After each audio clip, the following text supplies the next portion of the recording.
Assalamu alaikum wa rahmatullah. Bienvenue dans votre émission Faisons bosser le boss, où nous vous faisons découvrir à chaque fois un métier qui peut vous intéresser, vous éclairer, voire même vous inspirer. Aujourd'hui, nous allons parler d'un beau métier, dans le vrai sens du terme. C'est un métier pas très commun, mais dont nous profitons tous les jours et à tout âge. C'est un métier qui demande une grande maîtrise des couleurs, des tendances, et de l'esthétisme vestimentaire. Vous l'avez peut-être deviné, aujourd'hui nous allons vous parler du métier de styliste. Et nous avons l'immense plaisir d'accueillir avec nous sur ce plateau un boss, parce qu'il est un styliste qui est devenu directeur de création avec plus de 20 ans d'expérience, Monsieur Ehsan Rassoul. Assalamu alaikum, merci d'être avec nous. Alors vous avez l'habitude d'imaginer des vêtements, et du style pour les autres. Aujourd'hui, ce sera à nous de vous poser des questions loin d'être décousues, avec style, on l'espère. On y va? Ok, on y va, avec plaisir. Alors, tout d'abord, une question peut-être d'introduction.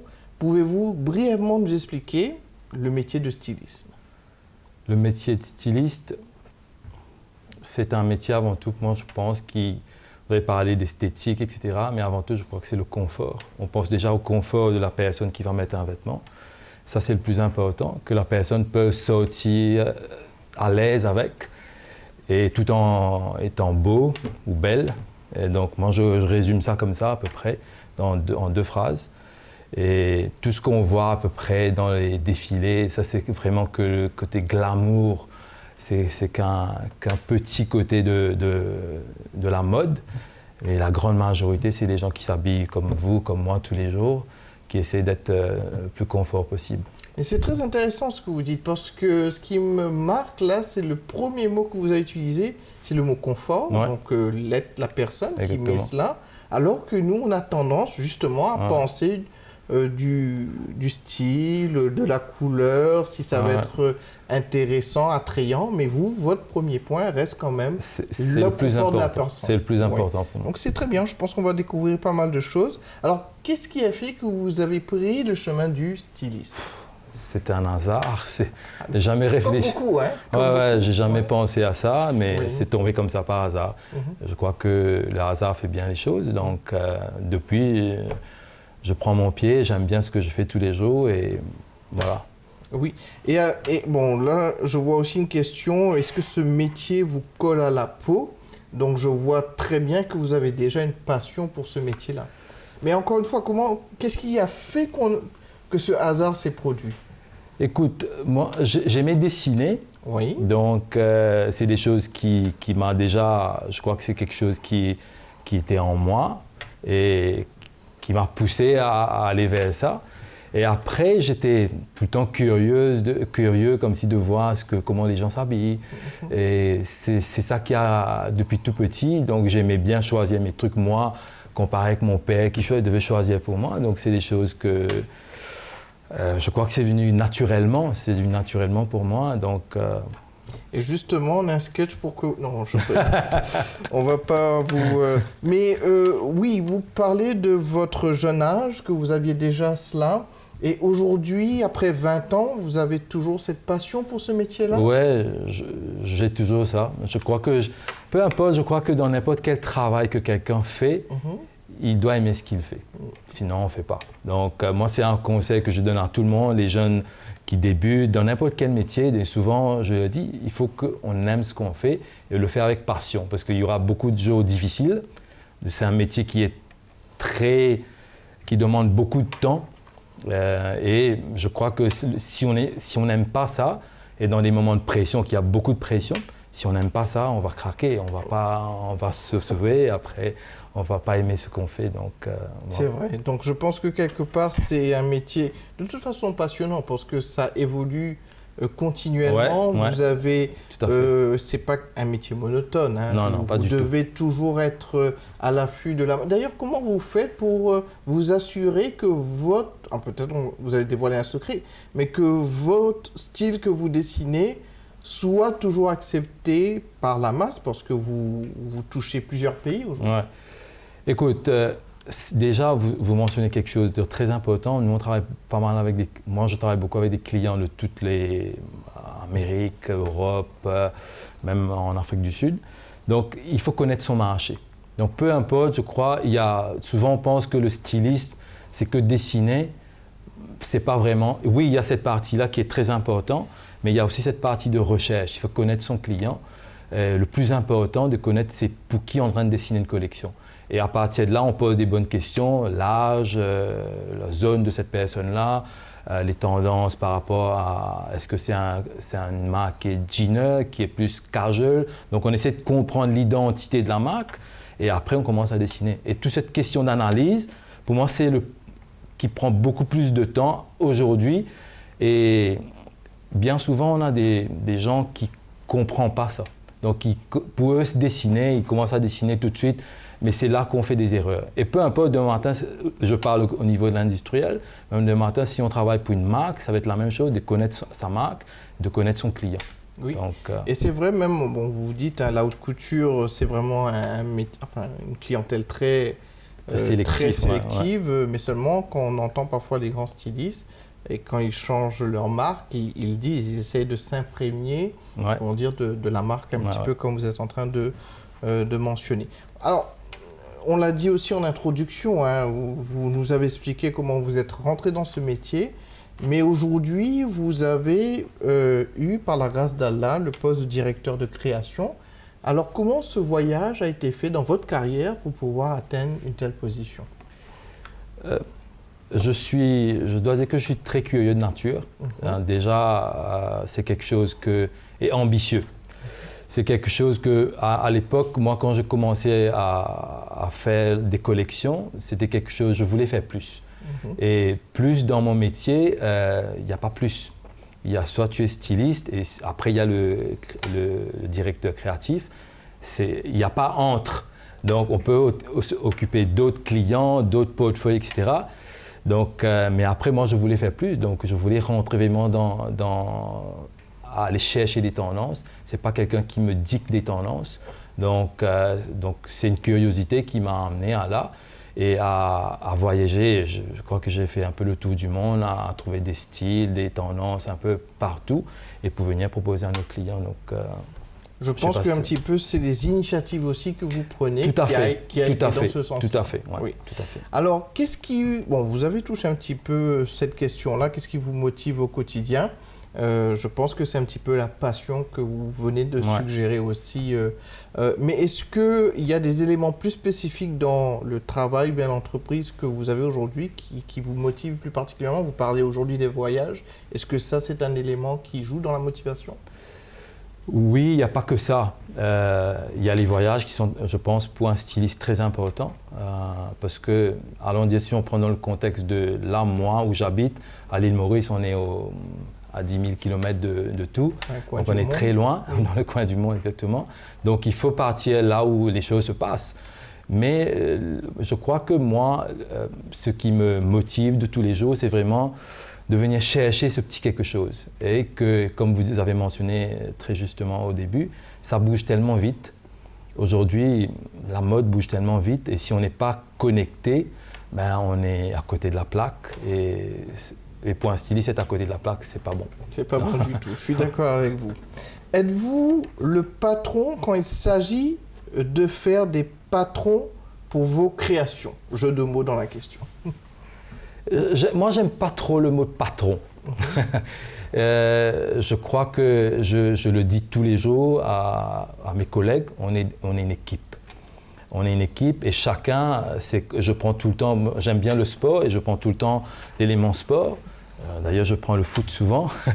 Dans une équipe, chacun a des rôles très distincts, chacun sait ce qu'il doit faire. Et dans un département style, chacun sait ce qu'il doit faire. Chacun a ses forces et on travaille sur les forces et on travaille sur les faiblesses des gens. Et je crois que c'est une équipe qui gagne, hein, c'est pas un individu. Très bien. Alors maintenant, je vous propose de rentrer en deuxième partie de l'émission. C'est une partie spécifique parce qu'on va avoir un petit jeu avec des chapeaux.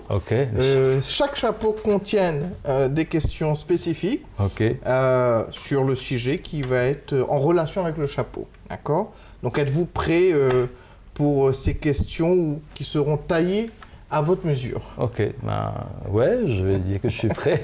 J'ai pas le choix. On n'a pas le choix. Alors, on va commencer avec le premier chapeau. Merci. Voilà. Donc ça, c'est le premier chapeau. Ok. Pas trop compliqué à deviner le sujet de la question. Hein? Non, pas trop. Alors, d'après vous, c'est quel sujet? Par rapport à les études, etc. Les études, l'université. Ouais. Est-ce qu'on apprend pour être un styliste ou c'est inné? On apprend dans la forme, mais je pense que c'est inné.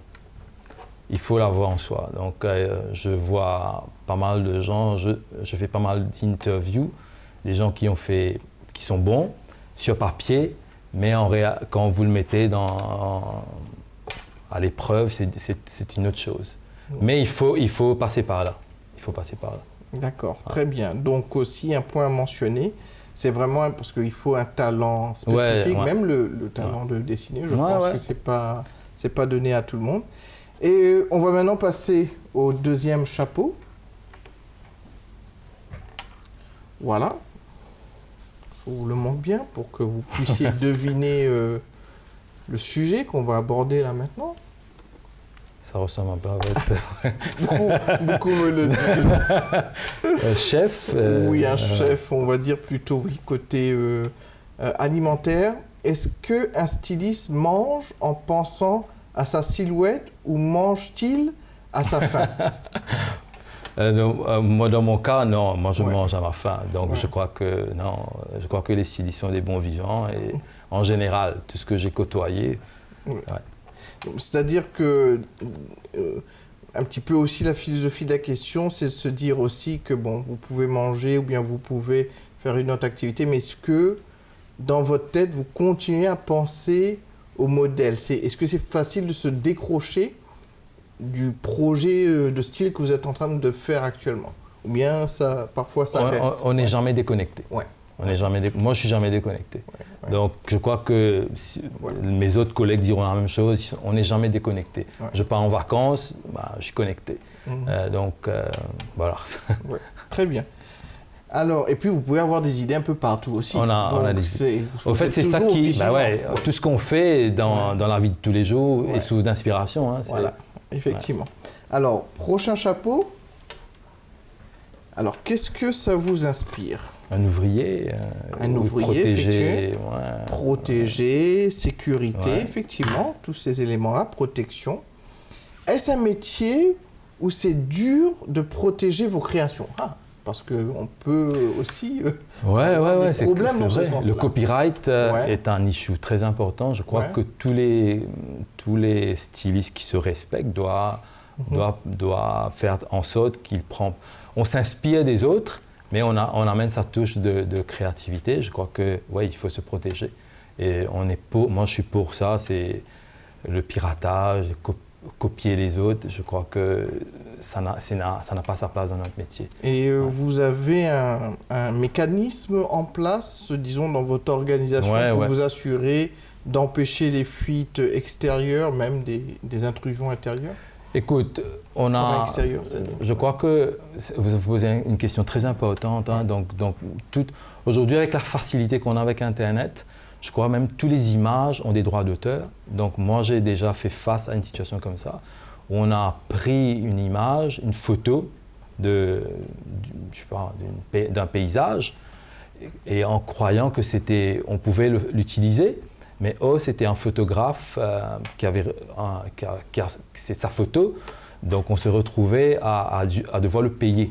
Oui. Donc, mais il faut faire très attention parce qu'aujourd'hui il y a tellement de facilité avec Internet. Donc, mais c'est quelque chose qu'on doit protéger. Et on doit faire attention, c'est quand même quelque chose de très important. Mais on n'a pas le droit de garder un style à vous-même. Est-ce que ça existe? Ça existe. Vous pouvez comme faire une forme de patente. C'est pas vraiment des patentes, mais on travaille pour pas mal de marques. Par exemple, je vais dire, par exemple un style quelconque qu'il a développé lui. Oui. Donc, il a le droit d'exploiter ça. Je ne sais pas le nombre d'années, mais il a le droit d'exploiter ça uniquement que pour sa marque. Ah, c'est très bien, super. Alors, maintenant, nous allons passer au prochain chapeau. Alors, vous savez que c'est une casquette, Ouais. mais qu'est-ce que ça signifie, cette casquette-là, d'après vous? Un jeune, un sportif. Sportif, le fait parfois d'être cool aussi. Ouais. Est-ce que, en tant que styliste, vous devez rester cool et tendance à tout moment? Tendance, j'en suis sûr, mais cool? Ouais, il faut rester cool.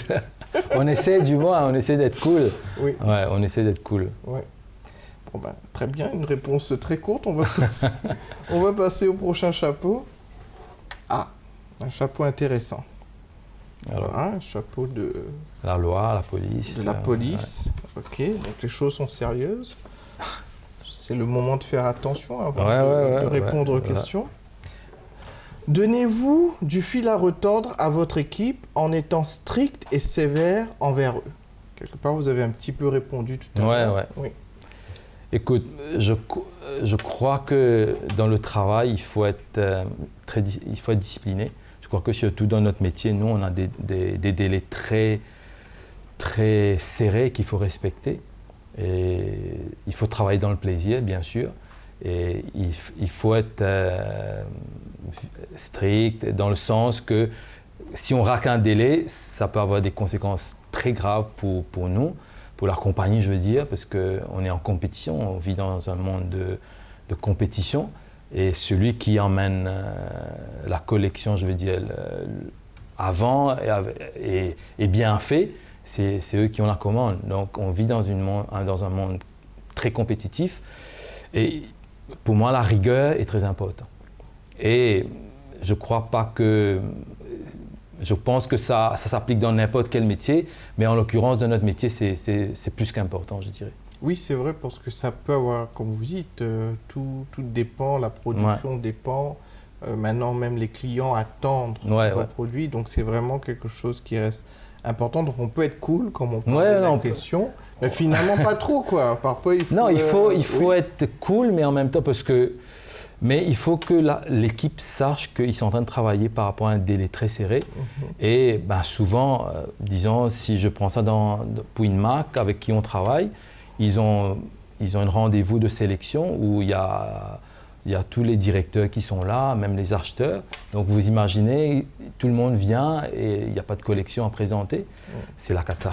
C'est la cata. Ouais. Mais disons un croquis, un design, un style pour un vêtement spécifique, le temps que ça prend pour une équipe de monter ça, avec l'approbation tout à l'intérieur de l'organisation, ça peut prendre quoi? On parle de jours, on parle de semaines? Non.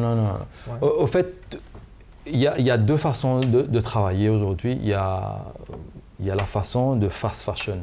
Donc on parle beaucoup de la mode vite, rapide. Les jeunes, les générations Z, Y veulent tout de suite. Ils voient Kanye West avec un t-shirt, ils le veulent tout de suite, demain dans sa garde-robe. Donc on travaille avec ce type de clients. Après, on a travaillé aussi avec des marques qui ont des délais beaucoup plus longs et que eux, ils vendent pas le t-shirt style, je veux dire, pour ce jeune-là. Ils vendent un style ils ont une image, une réputation, que eux, leur façon de travailler est différente. Donc pour travailler une collection, pour répondre à votre question, il y a la façon rapide, on peut le faire un croquis en une journée. Carrément. Mais la façon où ça doit être, je veux dire, ça prend du temps, ça prend 3 mois. Pas un croquis, mais une collection ensemble, parce qu'il y a beaucoup de recherche. Parce que si je travaille pour un client comme, je n'aime pas trop citer les noms, mais les clients qui sont dans les grades qui sont très, très hauts, avec des prix très élevés, eux, c'est la qualité, c'est les vêtements qui durent. Donc ça demande beaucoup de recherche, beaucoup de travail en amont. Donc des fois, ça peut prendre 1 année à travailler une collection. Waouh, c'est assez important quand même. C'est assez important. Oui. Donc de 1 jour à 1 année, il y a pas mal de marge. Non, il y a beaucoup de trucs qui se passent entre. Alors, on va maintenant passer au prochain chapeau. Voilà. Une question autour... C'est la fête. La fête, festif, chapeau de clown, donc plusieurs éléments. Est-ce que vous façonnez vos journées avec du rire au travail? Question très difficile. Surtout qu'on vient de dire que c'est un métier ouais. très strict, quoi. Écoute, on essaye d'être cool. On essaye. Des fois, c'est pas évident. Quand vous avez un client qui n'a pas aimé vos trucs, il faut refaire, il faut retravailler. Il y a la pression. On essaye, mais on essaye. Mais ça arrive, par exemple, je pense que les clients, généralement, ils font plusieurs tours de table avant de dire oui, mais ça vous arrive parfois que vous donnez un style et le client dit ouais, parfait. Ça arrive. Ça arrive. Ça arrive beaucoup dans notre cas avec l'équipe qu'on a. Donc on a une très bonne réussite, on a une très bonne équipe. Ouais. Mais ceci étant dit, il ne faut pas parce qu'on est là qu'on devient... il faut rester humble. Je crois que c'est un métier où il faut rester très humble parce que comme on dit, la roue tourne. Et aujourd'hui, on est très bon. Demain matin, l'acheteur change. On a établi une super relation avec l'équipe. Et toute l'équipe change et il faut tout recommencer à zéro parce que dans ce métier-là, il y a beaucoup de valeurs humaines. Je crois que c'est ça pour moi qui fait que je crois qu'on aime ce métier-là aussi. Il y a beaucoup de valeurs humaines et voilà. Oui, c'est très fort ce que vous dites. Alors maintenant, nous allons, surtout qu'on parlait de rire. Donc alors, on va passer maintenant au prochain chapeau, un chapeau important pour nous. Une question autour de l'art, de la prière, de la spiritualité. Selon vous, est-ce que Dieu vous aide dans vos créations? Certain. Ouais, certain. Sans aucune doute. Ouais. Au fait, il y a beaucoup de choses dans moi, mon travail, qui souvent les gens peuvent penser, ouais, on travaille dans la mode, c'est indécent et tout. Je le vois pas dans ce sens-là parce que moi je suis dans le côté industriel, donc pas vraiment dans le côté glamour, comme je vous dis tout à l'heure. Et moi je crois beaucoup. Souvent je suis en panne d'idées, je cherche et j'ai des idées qui viennent comme ça. Et pour moi j'ai des frissons des fois quand je pense à ça. Et un des attributs de Dieu, c'est le fashionner.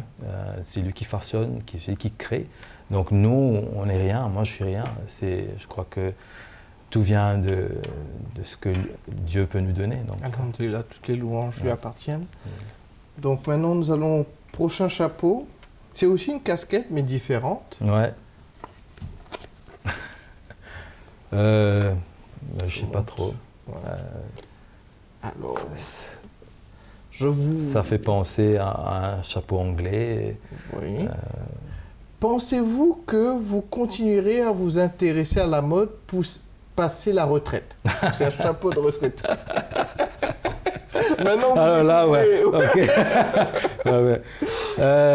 Ouais, j'aimerais bien continuer jusqu'à ce que je peux. Hein. Ouais. Je crois que, je crois que c'est quelque chose qui est inné, comme on a dit au début.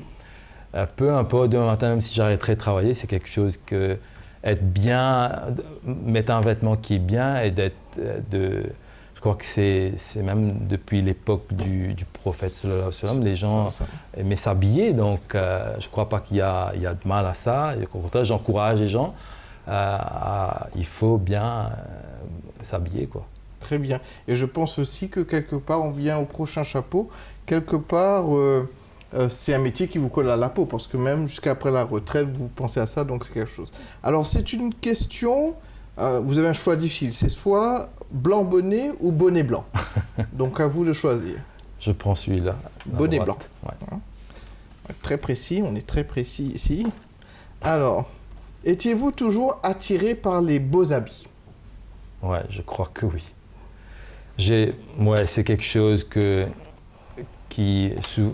je vous dis, je suis en vacances, je rentre dans un magasin pour acheter un truc pour les enfants, je ne peux pas m'empêcher de regarder comment c'est fait.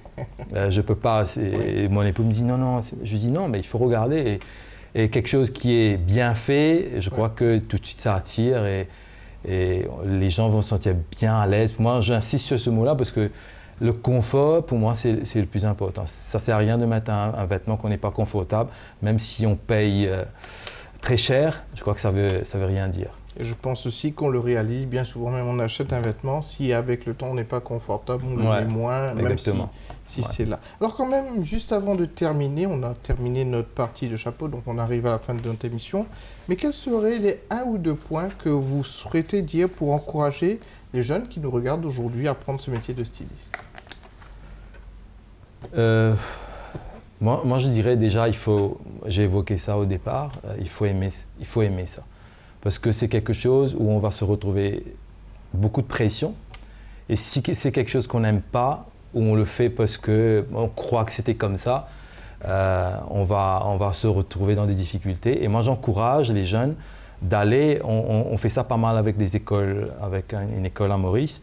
On encourage les jeunes à venir nous voir, pour voir l'univers où on travaille, passer une semaine ou 2 semaines et voir vraiment qu'est-ce que ça donne. Est-ce que c'est vraiment ça que vous voulez faire ou pas? Et on fait le tour et on en parle, on discute avec des professionnels et je crois que ça aide beaucoup. Et souvent, on voit des gens, ils disent « oui, j'ai bien fait de choisir ça ».